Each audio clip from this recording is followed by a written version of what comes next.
And Dr. Zunin is now here. So Dr. Zunin, we're 1 year out from the tragedy on Maui and the Lahaina wildfires. And I know that when that struck, you flew out to also help and to render aid. Yes, I did. As soon as I could get out there, I went there, and the magnitude of the suffering, the fear, the disappointment was amazing. People were struggling for not only for health care and healing from burns, from the fire, but from the inhalation, but also for clean water, food, and shelter. It was really daunting. Okay, and so for you as a physician going out there to help, what did you do to help in terms of like helping to relieve some of that suffering? Well, what I found was for some reasons the local population did not go to FEMA, they did not go to the Red Cross. There was no sense of relationship or sense of place. So I worked a lot with the Mauna Medic Hui, and I was just treating everywhere, on the beaches, in the hotel lobbies, on the encampments above where the fire was. I brought people into my own little hale and going to their hale. So it was a really run around and provide whatever care. Some of it was medical, some of it was food, some of it was water. Yes, well, what a blessing that you did help with that. So, now it's been 1 year. So how can we all cope and just kind of heal following the wildfires? I mean, that's so important for all of us, because you look at this devastation and it's so traumatic.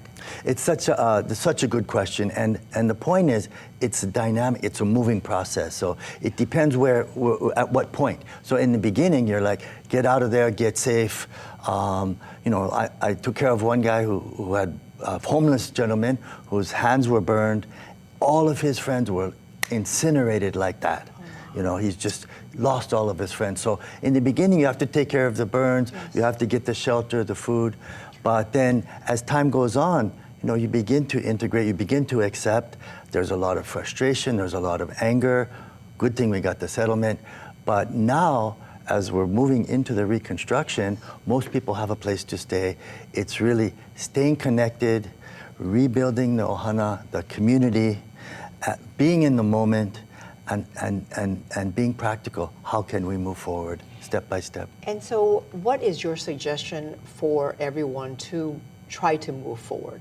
Because for some, obviously it can be difficult.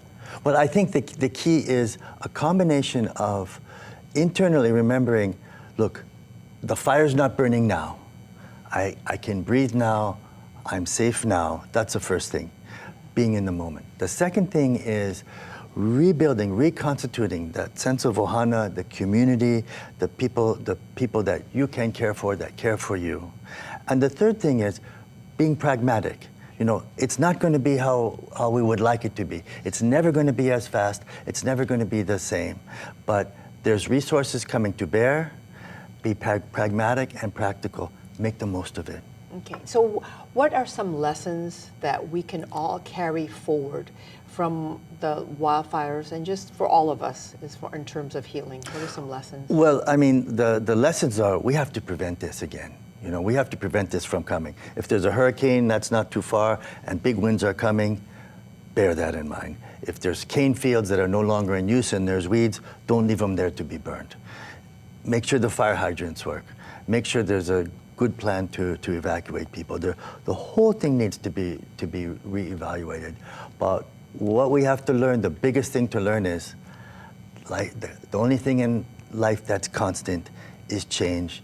And the best way to manage change is to develop resilience. Resilience of mind, resilience of lifestyle, resilience as much as we can. Yeah.